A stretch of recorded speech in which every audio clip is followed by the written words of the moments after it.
এরপর কিছু বক্তা অনেক কিতাব নিয়ে এসে ওয়াজ করেন, দেখে দেখে নিজেকে মুফতি দাবি করেন। এটা কতটুকু যুক্তি?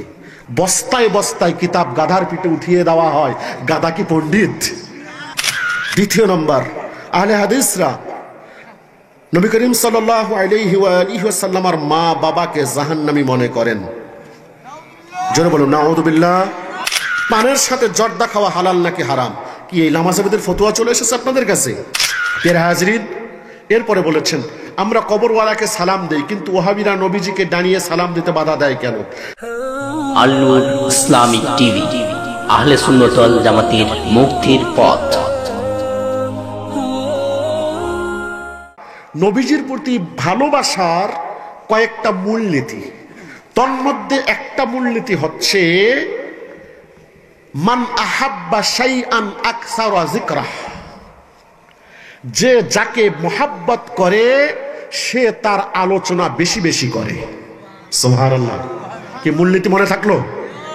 মান আহাব্বা শাইআন আকসারা যিকরাহ, যে যাকে মোহাব্বত করবে এইটার প্রমাণ সে তার আলোচনা বেশি বেশি করবে। উদাহরণস্বরূপ কোনো যুবক যদি কোনো যুবতীর সাথে কি একটা লেনদেন চলে তো নাকি, এখন যুবক যদি 7 দিন পর একবার ফোন দিয়ে জিজ্ঞাসা করে, ওই যুবতী কি এর ফোনে সাড়া দেবে? কথা বোঝাতে পারি নাই? আরো ভালো করে বুঝবা যুবকরা, সমস্যা নাই। তো যেটা বলছি সেটা হলো মোহাব্বতের বেশি বড় প্রমাণ হলো বেশি বেশি কি করা? স্মরণ করা। বেশি বেশি কি করা? স্মরণ করা, আলাপ আলোচনা করা। মানে আমার আপনার জীবনে নবীজির আলোচনাটা সবচেয়ে বেশি বেশি হওয়া। কথা বোঝাতে পেরেছি? বেশি বেশি হওয়া। সুন্নাহ আমল তো অবশ্যই, আর এই আলোচনাটা কি হতে হবে? তাজকিরাটা বেশি বেশি করে হতে হবে, বেশি বেশি করে হতে হবে। আর আমলের মধ্যে সবচেয়ে বড় একটা কথা হচ্ছে, ইমাম বলছে, এটা অনেক বড় কথা, আমি সংক্ষিপ্ত বোঝাবার চেষ্টা করছি। ইমাম সাখাবী রাহমাতুল্লাহি আলাইহি আল কাউলুল বাদী কিতাবের মধ্যে লিখছেন, আলামাতু আহলি সুন্নাতি ওয়াল জামাআতি ইকসারুস সালাতি আলান নবী সাল্লাল্লাহু আলাইহি ওয়া আলিহি ওয়াসাল্লাম। আহলুস সুন্নাত ওয়াল জামাতের আলামত হচ্ছে নবীজির উপরে বেশি বেশি করে দরুদ শরীফ পাঠ করা। সুবহানাল্লাহ। এজন্য যতগুলো দিক নিয়ে বলবো সবগুলো এক জায়গায় আসবে। এই মোটের উপরে কিছু কথা বললাম, কি মনে থাকবে তো ইনশাআল্লাহ? সকল ক্ষেত্রে যেমন এইটার একটা উদাহরণ যদি আমরা দেই, তাহলে হযরত হাসান ইবনে সাবিত রাদিয়াল্লাহু তাআলা আনহু ওয়া আরদা, নবীজির কবি যে কয়জন সাহাবী ছিলেন তার মধ্যে একজন, তিনি বলেছেন, দাম্মাল ইলাহু ইসমান নবী মা ইসমিহি ইযা ক্বালা ফিল খামসিল মুআজ্জিন আশহাদু। আল্লাহু আকবার। তিনি বলছেন আল্লাহ পাক তার নবীজির, তার হাবিবের নামটা নিজের নামের সঙ্গে একত্রিত করেছেন। সুবহানাল্লাহ। নিজের নামের সঙ্গে কি করেছেন? বিশেষ করে যখন মুয়াজ্জিন সাহেব দিন রাতে 5 বার আজান দেয়, আজান দেবার সাথে আশহাদু আল্লা ইলাহা ইল্লাল্লাহর সাথে সাথেই বলে আশহাদু আন্না মুহাম্মাদার রাসূলুল্লাহ। সুবহানাল্লাহ। এ কথা কি বুঝে আসলো? প্রিয় হাজিরিন, সৎ কর্মশীল বান্দাকে কবরে সর্বমোট কতটি প্রশ্ন করা হবে? দেখেন, 2টি, 3টি, 1টি যে হাদিসগুলো রয়েছে এটা বিস্তারিত আলোচনা। 2টি, 3টি, 1টি, কথা কি বুঝে আসলো? এই 3টার সমন্বয় করে কথা বলতে হবে। যে কোনো একটাকে টেনে নিয়ে কথা বললে পূর্ণতা হবে না, পূর্ণতা হবে না। অনেকে হাদিসের নিগুড় তত্ত্ব না বুঝবার কারণে 3টি প্রশ্ন করা হবে, এটা ভুল, প্রশ্ন একটাই হবে, এই কথাটা বলা উচিত না। কেন? যেহেতু 3টা হাদিস সহিহ। ভালো করে বুঝুন, 3টা হাদিস কি সহিহ। এই জন্য 3টার সমন্বয় করে আমরা এক বাক্যেই বলে দেই যে যেটাই বলুন ঘুরে নবীজি সংক্রান্ত প্রশ্ন থাকবে। সুবহানাল্লাহ, সুবহানাল্লাহ। এই কথা কি বুঝাতে পেরেছি আমি? আসুন, পানের সাথে জর্দা খাওয়া হালাল নাকি হারাম? কি এই লামাজাবিদের ফতোয়া চলে এসেছে আপনাদের কাছে? এই পাগলদের ফতোয়া কান দেবার কোনো দরকার নাই, জায়েজ আছে। সব কথা এতটুকু, না খাইলে ভালো, খাওয়া জায়েজ আছে। এরপরে ইদানিং নামাজ পড়ার ব্যাপারে মনের মধ্যে খুব অলসতা অনুভব করি। নামাজ পড়ি ঠিকই, কিন্তু শুধু মনে হয় সবে তো আজান হলো, কিছু সময় পরে পড়বো, আবার একটু পরে। যেটাই বলছেন এটা শয়তানের ওয়াসওয়াসা। কার ওয়াসওয়াসা? শয়তানের ওয়াসওয়াসা। বেশি করে আউযুবিল্লাহ পড়বেন, বেশি করে লা হাওলা ওয়ালা কুওয়াতা ইল্লা বিল্লাহ পড়বেন, আর সচেষ্ট থাকবেন শয়তানকে লাথি মেরে সামনে এগিয়ে যাবার জন্য। কথা কি বুঝাতে পেরেছি? এরপর কিছু বক্তা অনেক কিতাব নিয়ে এসে ওয়াজ করেন, দেখে দেখে নিজেকে মুফতি দাবি করেন। এটা কতটুকু যুক্তি? আল্লাহ মাফ করুক, আদতে কারো নাম নিয়ে কথা বলবার ইচ্ছে নেই, দরকারও নেই। কিতাব যদি এক গাট্টিও নেওয়া হয়, মাসালুল্লাযীনা হুম্মিলুত তাওরাতা সুম্মা লাম ইয়াহমিলুহা কামাসালিল হিমারি ইয়াহমিলু আসফারা।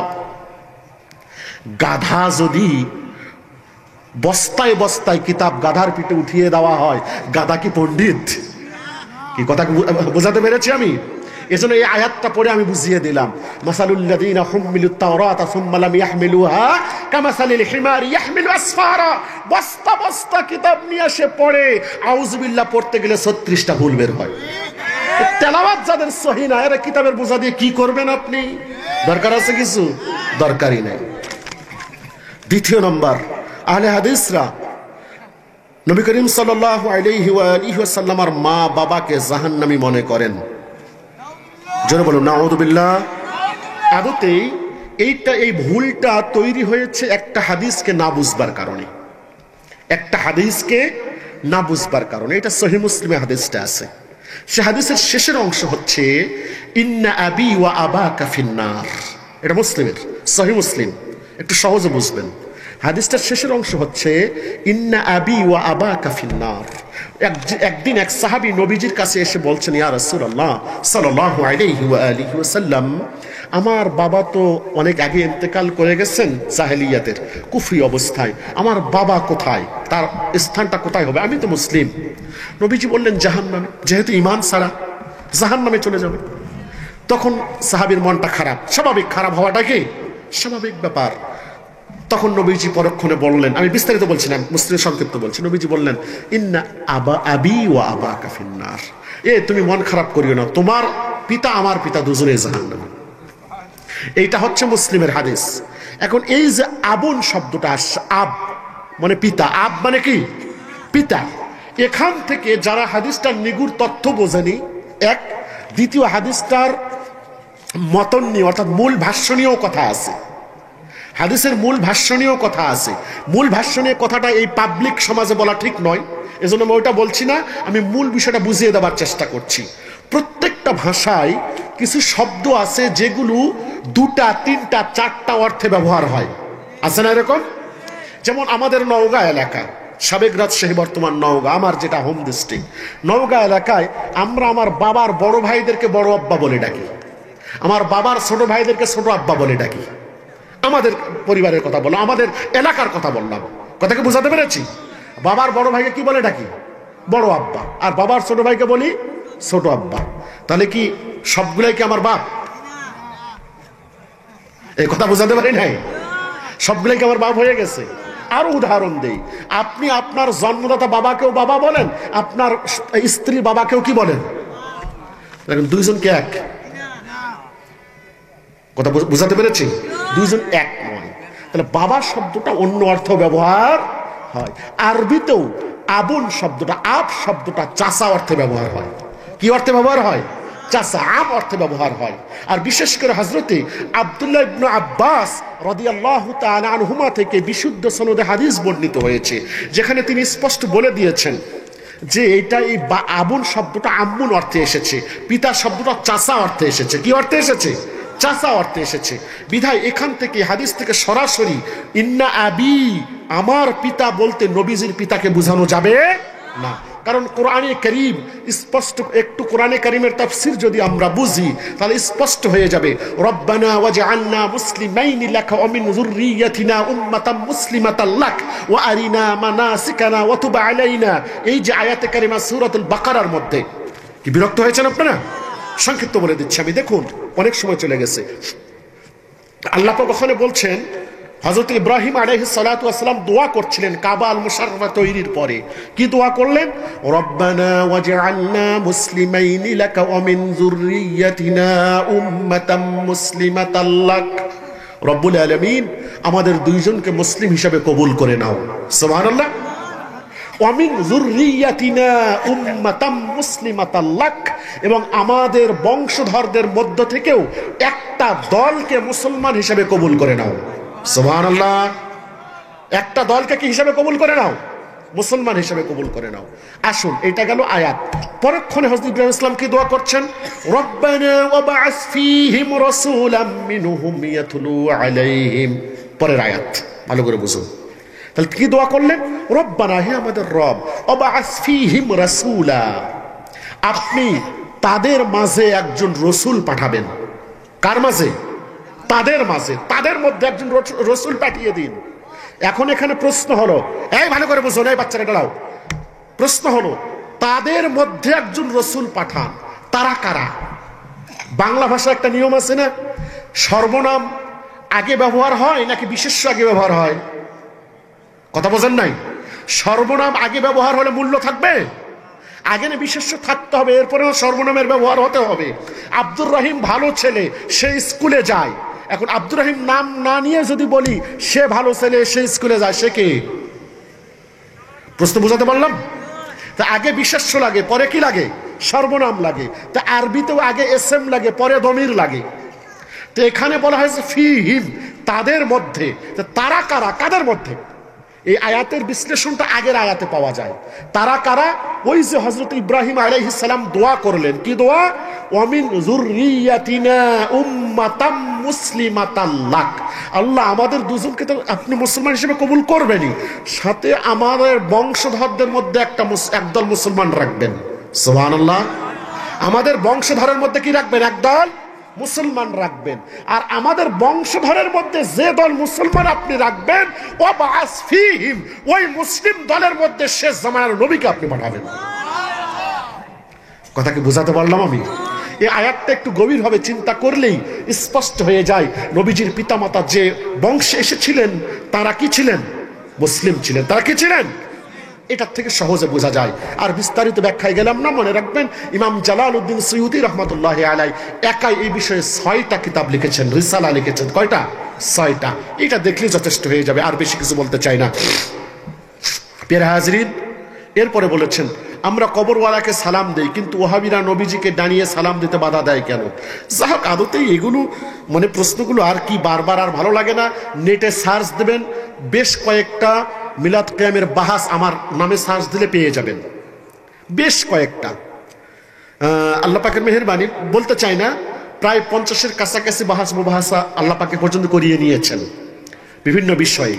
নেটে অনেকগুলোই পাওয়া যায়, যদি সেখানে সার্চ দেন এই বিষয়ে অনেক আলোচনা আবার পাবেন, বা সরাসরি বাহাসি পেয়ে যাবেন। আপনারা ওগুলো দেখলেই সেখানে জবাবগুলো পেয়ে যাবেন। সব কথা হলো, ওহাবিয়া যেটা মূল ওহাবি যারা, এদের কোনো মতামতের ধারে কাছেও যাবেন না, দরকার নাই। আমরা যেটা দাঁড়িয়ে সালাম দেই মনে রাখতে হবে, তবে সালাম দেওয়ার ক্ষেত্রে আমরা কিন্তু নবীজিকে হাজির নাজির মনে করে সালাম দেই না, এটা বোকামি। এই কথাটা বোকামি কথা। নবীজিকে আমরা সম্মানের জন্য, তাজিমের জন্য কি করি? সালাম দেই। নবীজির আসবার কোনো প্রয়োজন নাই। হ্যাঁ, যদি আল্লাহ পাক ইচ্ছা করেন নবীজিকে কোথাও পৌঁছিয়ে দেবেন, সে ক্ষমতা আল্লাহ পাক নবীজিকে দিয়েছেন, নবীজিও হাজির হতে পারেন। তাই বলে এটাকে হাজির নাজির বলা হয় না। এটাকে কি বলা হয় না? হাজির নাজির বলা হয় না। এই সূক্ষ্ম বিষয়গুলো বুঝবেন, সূক্ষ্ম বিষয়ের বাহিরে যাবেন না। এতটুকুই আমাদের বুজুর্গানের দিন আমাদেরকে শিখিয়ে দিয়েছেন, তাজিমের জন্য দাঁড়িয়ে সালাম দিতে। বিধায় আমরা তাজিমের জন্য দাঁড়িয়ে সালাম দেই। বলতে পারে তাহলে না দেখে কেন? আরে ভাই, না দেখে সালাম দেওয়ার রীতি তো ইসলামে আছে। না দেখে সালাম দেওয়ার, যেটাই আপনার প্রশ্নে লিখেছেন, কবরবাসীকে তো না দেখেই সালাম দেই না, কি বলেন? বাস, ঝামেলা শেষ। দ্বিতীয় নম্বর কথা হচ্ছে, না দেখে সম্মান করা, এইটার নজির ইসলামে নাই। কাবা শরীফকে না দেখে আমরা কি করি? সম্মান করি না। এগুলো নজির তো হাজারো আছে, এদিকে যাবার দরকার নেই। সহজে মাথায় রাখবেন, আমরা যে নির্দোষ মিলাদ কিয়াম করি, এইটা 100 বার নয়, আরো বেশি বার জায়েজ। এটা বারবার তারা যতবার এসেছে আলহামদুলিল্লাহ, কোনোবার পারেনি আর পারবও না। কথাকে বোঝাতে পেরেছি? সব কথাটুকু মনে রাখবেন, আর বেশি কিছু যাওয়ার দরকার নেই। পর্নোগ্রাফি আমাদের যুবকদের ইমান নষ্ট করে ফেলছে, কি করব হুজুর? হ্যাঁ, কথা বাস্তবাদতেই শেষ জামানা যুবকদের যে পরিস্থিতি, এক্ষেত্রে প্রথম কথা বলবো, ইসলামকে অনুশীলন করুন। কি অনুশীলন করবেন? কি অনুশীলন করবেন? ইসলামকে অনুশীলন করুন। ইসলামকে অনুশীলন করুন বেশি বেশি করে, আল্লাহ পাকের কাছে তওবা করতে থাকুন, ইস্তেগফার করতে থাকুন। আমরাও যুবকদের জন্য দোয়া করতে থাকি, আল্লাহ পাক যুবকদেরকে যেন হেফাজত করেন। সবাই বলুন আমিন, আর জোরে বলুন আমিন। প্রিয় হাজরিন,